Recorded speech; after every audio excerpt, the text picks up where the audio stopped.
जय हिंद दोस्तों, नमस्कार सभी भाइयों को। साथियों, आज रिकवरी वालों की फाड़ने का तरीका आप लोगों को बताने वाला हूँ। कई सारे मेरे भाई है ना जो कि मेरे पास कमेंट सेक्शन में और अपना क्या कहते हैं अपना मैसेज में मेरे को बोलते रहता है ना कि सर सिर्फ और सिर्फ होम विजिट बंद करवा दो आप। अगर आपने होम विजिट एक बार बंद करवा दी तो उसके बाद जो प्रॉब्लम होगी, कॉल्स की प्रॉब्लम होगी, आगे चल के कोई सेटलमेंट की प्रॉब्लम होगी, वो सारी प्रॉब्लम मैं देख लूंगा खुद से। आप सिर्फ होम विजिट बंद करवा दो। तो मेरे भाई आज आप लोगों के लिए आरबीआई का रामबाण उपाय लाया हूँ। ठीक है, आरबीआई में कंप्लेंट करके किस तरीके से तुम इन रिकवरी वालों को बिल्कुल फाड़ के रख सकते हो। बिल्कुल आज बिल्कुल ही फिल्टर नहीं रखूंगा, बिल्कुल ही क्लियर बताऊंगा तुम लोगों को कि किस तरीके से क्या क्या चीज़ें आप लोगों को करनी है, कौन कौन सी रिकवरी एजेंसी की कंप्लेंट होती है, क्या क्या पूरा प्रोसीजर रहता है, किस तरीके से करना होता है, कहाँ एप्लीकेशन लगानी होती है, कौन से तुम्हें प्रूफ चाहिए होंगे। ये सारी चीज़ें मैं आज आपको बताने वाला हूँ यहाँ पर। ठीक है, आपकी विजिट बिल्कुल ही बिल्कुल सेम डे, जिस दिन कंप्लेंट करोगे अगले दिन से जीरो हो जाएंगी। बैंक या फिर एनबीएफसी खुद कॉल करके बोलेंगे कि भाई साहब आपके घर पर विजिट नहीं होगी, और बताओ। ठीक है, और कई सारे मेरे भाई बोलता है ना कि सर हमारे एरिया में क्या इस बैंक की विजिट हो सकती है या फिर इस एनबीएफसी की विजिट हो सकती है। तो मैं उनको एक क्लियर कट जवाब दे देना चाहता हूँ। देखो, बहुत सारे एरियाज में क्या होता है कि वहाँ पर होम विजिट बैन हो रखी होती है, मतलब वहाँ पर ब्लैक लिस्टेड हो रखी होती है। ठीक है, जैसे दिल्ली में बहुत सारे एरिया हैं। ठीक है, जैसे साउथ दिल्ली के बहुत सारे एरिया हैं, या फिर अपने नॉर्थ साइड के बहुत सारे एरिया हैं, या फिर एनसीआर में बहुत सारे एरिया हैं जहाँ पर विजिट होती ही नहीं है। जैसे आप लोगों को मैं एक एग्जांपल देता हूँ, ये बदरपुर से थोड़ा पहले एक एरिया है जहाँ पर एक्सिस बैंक की कोई भी विजिट नहीं होती। चाहे तुम्हारा 20 लाख का लोन है, चाहे तुम्हारा 30 लाख का लोन है, तुम्हारे घर में कोई रिकवरी वाला आएगा ही नहीं, क्योंकि वहाँ पर आपका जो एरिया है वो पूरा ब्लैक लिस्टेड हो रखा है। ठीक है, ऐसे ही राजस्थान में कुछ एरियाज है जहाँ पर बजाज की विजिट नहीं होती है। उड़ीसा में कुछ एरियाज है जहाँ पर टाटा कैपिटल की विजिट वगैरह नहीं होती है। तो आप लोग पहले ये समझ लो, विजिट से पहले, डरने से पहले, कई लोग होते हैं ना जिनके घर में विजिट हुई भी नहीं होती है और वो लोग डरे बैठे होते हैं। आप लोग ये जान लो कि आपके घर में विजिट होगी कि नहीं होगी।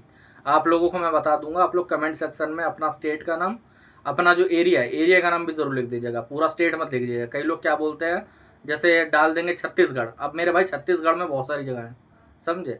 आप अपने डिस्ट्रिक्ट का नाम डाल दो या फिर अपने एरिया का नाम डाल दो, सिंपली जो पिन कोड है ना उस एरिया का नाम डाल दो और अपने बैंक या फिर एनबीएफसी का नाम लिख दो। मैं आप लोगों को वहाँ पर यस या फिर नो के माध्यम से बता दूंगा कि विजिट होती है कि नहीं होती है। अगर विजिट होती होगी तो यस लिख दूंगा, अगर विजिट नहीं होती है तो नो लिख दूंगा, खत्म कहानी है यहाँ पर। ठीक है, अब आ जाते हैं अपने मेन टॉपिक पे। आरबीआई ने ऐसा क्या तुम्हारे हाथों में दे रखा है कि भाई साहब तुम जब चाहो तब अपनी विजिट जीरो कर सकते हो, जब चाहो तो अपनी विजिट बढ़ा सकते हो। ठीक है, तो एक गलती जो सबसे ज़्यादा लोग करते हैं और 100% लोग कर रहे हैं, जिनका पहला डिफॉल्ट है ना, वैसे पहला डिफॉल्ट तो हर किसी का ही होता है, जो दूसरा डिफॉल्ट होता है वो रिकवरी वाले ही करते हैं, समझ रहे हो। क्योंकि उनको पता होता है कि कुछ होने वाला नहीं है, उनको डर नहीं रहता, उनको सारे मेथड पता है। या फिर हम जैसा कोई लोग होगा तो वो करेगा, समझे। अब जो 100% लोग हैं वो गलती क्या करते हैं, कभी भी कॉल उठाएंगे रिकवरी वालों की या फिर उनसे बात करेंगे तो उन्हें हमेशा गोली देते हैं। और किस तरीके की गोली देते हैं कि भाई अभी पैसे नहीं है, मैं करवा दूंगा। क्या करवा दोगे मेरे भाई, कोई टाइम कुछ वो बताना होता है ना, समझ रहे हो, एक तरीके से। जैसे अगर आपने बोल दिया कि मैं पेमेंट करवा दूंगा, तो वो हो सकता है वो 1 घंटे बाद की डाल दे, आपको 1 घंटे बाद और कॉल आने लगेंगे। या फिर हो सकता है वो कल की डाल दे, कल रिकवरी एजेंट आपके घर पे खड़ा होगा आके, समझे। तो ऐसे में अगर आप कॉल उठाते हो तो मेरे भाई सीधे उनको आरटीपी बोलो, सीधे उन्हें मना करो कि भाई साहब मैं पेमेंट वगैरह नहीं करने वाला, मैं आगे चल के सेटलमेंट ही करूँगा। आप इसे आरटीपी डाल दो, रिफ्यूज़ टू पे कर दो, खत्म कहानी। ठीक है, अगर आप पे कॉल्स वगैरह नहीं संभलती है तो आप कॉल फॉरवर्डिंग ले सकते हो, चाहे तो हमारी, चाहे तो किसी और की, या फिर कॉल बिल्कुल मत उठाओ। एक काम करो, सबसे बढ़िया। ठीक है, मैं आपको यहाँ पर होम विजिट जीरो करने का तरीका बता देना चाहता हूँ। तो भाई ये जो रिकवरी एजेंसीज काम करती हैं या फिर जो भी रिकवरी एजेंट्स आपके घर वगैरह पे आते हैं, तो ये एक पॉलिसी के थ्रू आते हैं। ये पॉलिसी किसने बनाई है, ये बनाई है आरबीआई ने, है ना। कि उन्हें आईडी कार्ड लेके आना है, ऑथराइजेशन लेटर लेके आना है, डीआरए का सर्टिफिकेट लेके आना है, लेकिन ये लोग लाते कुछ नहीं है। तो अब इनका इलाज कौन करेगा, इनका इलाज भी आरबीआई करेगा। तो आरबीआई का एक पोर्टल है, आरबीआई सीएमएस पोर्टल। ठीक है, मैं आप लोगों को बता देना चाहता हूँ। आरबीआई ओम्बुड्समैन आपने सुना होगा ऐड में कई बार, वो क्रिकेटर वगैरह फिर फिल्म स्टार ऐड करते हैं, आप लोगों को टीवी पे दिखा होगा। ठीक है, उसी की बात कर रहा हूँ मैं। ओके, तो इस पे कंप्लेंट किस तरीके से करी जाती है। अब जो हमारे बहुत ज़्यादा पढ़े लिखे या फिर बहुत ज़्यादा कामयाब लोग हैं, वो लोग क्या करते हैं, उनका पहले महीने डिफॉल्ट होगा ना, तो उसी दिन जाके सेम डे जाके आरबीआई में कंप्लेंट कर देंगे। तो मेरे भाई उससे कुछ नहीं होने वाला, समझे। अगर आप सेम डे जाके आरबीआई में कंप्लेंट डालते हो तो एक ही चीज़ होगी, आरबीआई कुछ नहीं करेगा, आपकी कंप्लेंट को वहाँ से क्लोज करेगा और उठा के बैंक को दे देगा। और बैंक के नहीं रिकवरी एजेंट भेजें, वो लोग तो कुछ करने वाले नहीं हैं, वो तो वहीं पर छोड़ देंगे। क्यों छोड़ देंगे? क्योंकि बैंक देखो कोई एक पर्सनल बंदा तो है नहीं, वहाँ पर भी सारी ऑर्गेनाइजेशन है, वहाँ पर भी लोग होते हैं। वो मैनेजर को भेजा जाता है, फिर वो मैनेजर टीएल को भेजता है, वो टीएल रिकवरी एजेंट को भेजता है, और रिकवरी एजेंट तो खुद आ रहा है, वो क्यों रुकेगा भाई? तो वहाँ पर आपको सिंपली क्या करना है कि आपको जब भी, मैं तुम्हें एक चीज़ बता देना चाहता हूँ, अगर आपका पुराना डिफ़ॉल्ट है तो उन लोगों को भी बता रहा हूँ, जिनका नया डिफ़ॉल्ट है उनको भी। जैसे पुराना डिफ़ॉल्ट मतलब जिनको 2-3 महीने हो गए, ठीक है, जिनकी रिकवरी विजिट ज़्यादा हो रही है, और जिनका भी लोन डिफ़ॉल्ट नहीं हुआ या फिर विजिट अभी हुई नहीं है, ठीक है, अभी पहला महीना चल रहा है, तो जो पहला महीना जिनका चल रहा है उनके लिए गोल्डन पीरियड है। आपको भी कॉल आते होंगे ना, या फिर मैसेज आते होंगे जिसपे वो लोग बकवास करते होंगे, तो आप सिंपली उस तरीके से बैंक की कंप्लेंट कर दो, बैंक को मेल कर दो, ठीक है, कि भाई मेरे को इतनी बदतमीजी कर रहा है। जैसे ही 30 दिन पूरे होते हैं आप आरबीआई के ओम्बुड्समैन में कंप्लेंट कर दो, आपकी विजिट अगले दिन से 0। बैंक का कॉल आएगा, बोलेंगे कंप्लेंट क्लोज कर दो या फिर हमें प्रूफ दो। प्रूफ के लिए मेरे भाई कॉल रिकॉर्डिंग की ज़रूरत है, या तो इनकी कॉल रिकॉर्डिंग आप बना लो, रिकवरी वालों से 4 गाली खा लो, या फिर आप खुद भी बना सकते हो। समझ गए क्या कहना चाहता हूँ? ठीक है, तो उस तरीके से कर सकते हो, कोई दिक्कत नहीं। जिनका पुराना डिफॉल्ट है, जिनके घर में डेली रिकवरी वाले आ रहे हैं, 2 महीने 3 महीने हो चुके हैं, तो अगर आपने पुरानी कोई कंप्लेंट डाली है तो बहुत बढ़िया मेरे भाई, आप तुरंत डाल सकते हो कंप्लेंट वहाँ पर, ठीक है, आप तुरंत वहाँ पर क्योंकि 30 दिन बाद का चाहिए होता है, आपका 30 दिन तो कंप्लीट हो गए होंगे।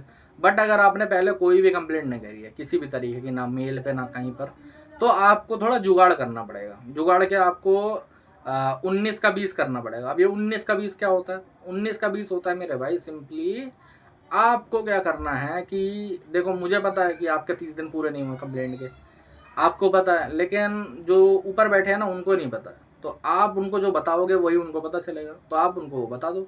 समझे? समझ रहे हो? देखो समझदार को इशारा काफ़ी है। मैं प्रॉपरली तो नहीं बता सकता, अगर प्रॉपरली जाओगे तो फिर आपको फिर 30 दिन का वेट करना पड़ेगा। आपको कंप्लेंट आप डालोगे मेल वगैरह पे, उसके बाद फिर वहाँ पर 30 दिन कंप्लेंट होंगे, उसके बाद आप आरबीआई में डाल सकते हो। आरबीआई में डालने के बाद एक चीज़ की सिक्योरिटी तुम्हें हो जाएगी कि विद इन अ वीक तुम्हारे जितने भी रिकवरी के विजिट्स वगैरह हैं वो बंद हो जाएंगी। कॉल आएंगी, 1-2-4 कॉल्स वगैरह आएंगी, उन कॉल्स को उठा के चाहे तो बात करना चाहो तो करो, नहीं बात करना चाहो तो मत करो, कोई दिक्कत परेशानी वाली बात नहीं है, ठीक है। अपना जितना भी प्रूफ कलेक्ट कर सकते हो, सबसे बढ़िया बात है वो कलेक्ट कर लो। और एक चीज़ मैं और बता देना चाहता हूँ, आपको ना क्या करना है, देखो जैसे हम लोग कंप्लेंट डालते हैं ना आरबीआई में, तो आरबीआई क्या करता है, बैंक को वो कंप्लेंट एक्सेलेट करता है, ठीक है, और उन्हें बोलता है कि भाई साहब इस पर इन्वेस्टिगेशन करो। वो बैंक इन्वेस्टिगेशन करेगा। अगर तुम सारे प्रूफ बैंक को ही उठा के दे दोगे तो बैंक सीधा सीधा कह देगा कि भाई साहब ये लोग हमारे बंदे ही नहीं है, खत्म कहानी यहाँ पर। और आरबीआई का जो ओम्बुड्समैन है उनको तुम्हें प्रूफ देना पड़ेगा। तो मेरे भाई वहाँ पर क्या होगा, वहाँ पर तुम्हारे पास प्रूफ नहीं आ पाएगा कि तुम कैसे बताओगे कि ये उन्हीं के बंदे हैं, तो वहाँ पर वो कंप्लेंट क्लोज हो जाती है। लेकिन अब मैं तुम लोगों को बताऊंगा कि इससे मुआवजा भी कैसे लेना और किस तरीके से सही तरीके से करना है। समझे? आपने कंप्लेंट करी, बैंक वाले आपसे प्रूफ मांगते हैं कि भाई प्रूफ दो हमें वरना हम कंप्लेंट का ये करेंगे। आप सिंपली क्या करो, आप प्रूफ मत दो बैंक वालों को, बैंक वालों को मत दो। अभी आपको क्या होगा, बैंक वालों को जब आप प्रूफ नहीं दोगे, जो भी उनका टाइम है 1-2 दिन का, उसके बाद आरबीआई से आपको एक मेल आएगी, उसमें आपको टाइम दिया जाएगा, अलग वो होता है आरबीआई का मेल, ठीक है, वहाँ से आपको मेल आएगी, वहाँ पर आपको टाइम दिया जाएगा। कितना टाइम दिया जाएगा? 3 दिन का या 5 दिन का, ठीक है। वहाँ पर आपको प्रूफ सबमिट करना है। आप वहाँ पर उस मेल के अंदर अपने प्रूफ सबमिट करो, जो भी आपके पास कॉल रिकॉर्डिंग है, जो भी वीडियो फुटेज है, जो भी स्क्रीनशॉट है, सब कुछ वहाँ पर दे दो। अब क्या होगा, जो आरबीआई का बी होगा, बैंकिंग ऑफिसर, वो उस चीज़ को एनालिसिस करेगा, उसको इन्वेस्टिगेट करेगा, और फिर वो बैंक से बोलेगा कि भाई आप प्रूफ करो कि ये जो बंदे थे ये आपके नहीं है। अब बैंक प्रूफ नहीं कर सकता कि भाई साहब ये मेरे बंदे नहीं है। बैंक क्या बोल लेगा, बैंक बोल लेगा कि भाई साहब ज़्यादा कि ये हमारे यहाँ काम नहीं करता। वहाँ पर बीओ सीधा बोलेगा कि भाई साहब ये तो आपके बैंक का नाम ले रहा है, मैसेज में ले रहा है या फिर कॉल में ले रहा है, या फिर आपको वीडियो रिकॉर्डिंग में बता रहा है कि भाई साहब ये मैं इनके यहाँ का हूँ, या फिर अगर आपने आईडी वाईडी की फ़ोटो ले ली तो बहुत बढ़िया बात है। तो वहाँ पर बैंक फंस जाएगा। फिर वो आपको कम से कम 10 से लेकर 35,000 तक की कंपनसेशन देगा। अब 10 से 35 क्यों बोल रहा हूँ, क्योंकि 10 मैंने मिनिमम देखा है और 35 मैंने मैक्सिमम देखा है, इससे ऊपर नहीं देखा मैंने, झूठ क्यों बोलूँ, ठीक है। ये पैसा आपको हाथ में नहीं मिलता है, आपके लोन अमाउंट में से कट जाएगा, ठीक है। इतनी आपको कंपनसेशन मिल जाएगी, और आपकी जो होम विजिट होगी वो कम से कम मान के चलो तो 3 से लेकर 6 महीने तक बंद, बिल्कुल ख़त्म, जो कहते हैं ना। आप 3 महीने बाद ये प्रोसीजर फिर रिपीट कर सकते हो, या फिर 6 महीने बाद दोबारा कर सकते हो। अगर आपको ज़्यादा कोई परेशानी, अगर परेशानी नहीं है तो छोड़ सकते हो, कोई दिक्कत नहीं है। इस तरीके को फॉलो कर लो मेरे भाई, वही है टाटा समझ रहे हो एक तरीके से। फिर उसके बाद टाटा बाय बाय हो जाएगा विजिट का बिल्कुल ही। उसके बाद तुम सेटलमेंट आज करो, साल भर बाद करो, 2 साल बाद करो, तुम्हारी मर्जी है, ठीक है। एक चीज़ मैं तुम लोगों को और बोल देना चाहता हूँ कि मेरे पास बहुत सारे लोग आते हैं, बहुत सारे कमेंट सेक्शन बताते हैं, उनका एक ही रोना रहता है कि भाई साहब मेरा लोन डिफ़ॉल्ट हो चुका, आप मेरी 2-3 महीने में सेटलमेंट करवा दो। तो मैं उन्हें एक ही चीज़ कह देना चाहता हूँ मेरे भाई कि अगर तुम्हारा 10 लाख रुपए का लोन है, मैं अपने एक सब्सक्राइबर की बात बताता हूँ, वो मेरे पास बहुत ज़्यादा उम्मीद लेके आया, मैं आपको बताता हूँ, ठीक है। थोड़ी बेचारे की उम्मीद क्रैश हुई, लेकिन उसको जब रियलाइज़ हुआ तो वो बड़ा खुश हुआ, समझे। उसने बोला कि सर आप मेरी सेटलमेंट 30% पे भी करवा दो, मैं 3 लाख देने को तैयार हूँ 10 लाख के लोन का, ठीक है। बस मेरे को जैसे तैसे करके क्या कहते हैं एनपीए के बाद मेरे को सेटलमेंट करनी है, ठीक है।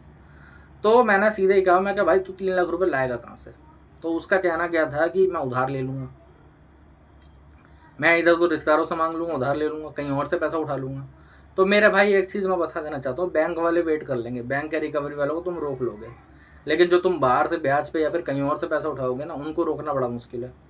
तो मैं तुम्हें फिर कहना चाहूँगा, उनको रोकने के चक्कर में मत पड़ो। तुम्हारा अगर 3 महीने की जगह 6 महीने खर्च होता है, 6 महीने की जगह 12 महीने खर्च होता है, तो खर्च कर लो, कोई दिक्कत नहीं। अब ये जो 3 महीने में इसको 30% का ऑफर आता ना, उसकी जगह पे अगर ये 6 महीने या फिर 12 महीने रुकेगा तो आराम से राइट ऑफ के बाद आराम से 10 से 15%, 20% में सेटलमेंट है। जो मोटा मोटा मुनाफा होगा वो होगा 1.5 से 1.5 लाख रुपए का, समझे। क्योंकि 10% का अगर 15%, 10 लाख का अगर 15% निकाल लें तो 1.5 लाख रुपए बनता है, समझे। तो ये चीज़ मैंने समझाई, वो समझ भी गया। और आप लोगों को भी समझने की ज़रूरत है कि मेरे भाई अब ये भी लोन डिफ़ॉल्ट हुआ है, ज़्यादा सेटलमेंट में माइंड मत घुसड़ें। हाँ, मुझे पता है आपको प्रॉब्लम इतनी ज़्यादा नहीं चाहिए, तो आप कंप्लेंट्स करो, आप अपना जो लीगल प्रोसीजर है उसके साथ चलो, समझे। एक चीज़ और गलत हो सकती है, जैसे मान लो कई लोगों के मल्टीपल लोन्स होते हैं। अब कई लोग क्या करते हैं, वो लोग छोटे लोन्स या फिर जो लाख रुपए के या 1.5 लाख रुपए के लोन्स होते हैं, उनको पूरा ही क्लोज कर देते हैं या फिर जल्दी सेटलमेंट करना चाहते हैं।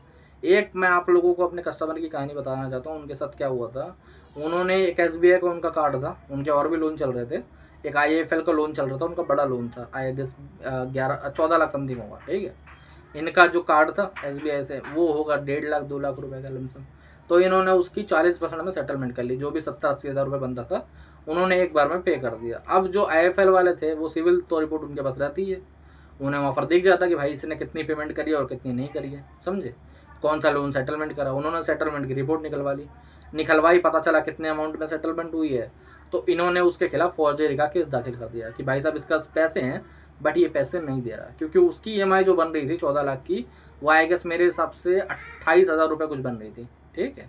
तो जब 28,000 रुपये, वो एक ऑब्जेक्शन सीधे उठा देते हैं कि आपका 28,000 रुपये की ईएमआई नहीं भरी जा रही, बट आपने सेटलमेंट कर लिया कार्ड का। तो वहाँ पर आदमी फंसता है। तो आप लोग एक काम करो, सबसे बढ़िया, जितने कम से कम में और जितना टाइम लगा सकते हो ना उतना बढ़िया रहता है। क्योंकि फिर आप भी बोल सकते हो कि मेरे पास 6 महीने से, हमने 6 महीने में पैसा जमा जोड़ लिए, तब जाके मैंने सेटलमेंट करी है। ये चीज़ है, आप इन चीज़ों को फॉलो करो, उसके बाद कोई दिक्कत वाली बात नहीं है, ठीक है। यही पूरा तरीका है, इस तरीके के साथ चलोगे कोई दिक्कत परेशानी नहीं होगी, ठीक है। और दोस्तों आज के वीडियो में इतना ही। अगर वीडियो अच्छा लगा तो चैनल को सब्सक्राइब कर लेना।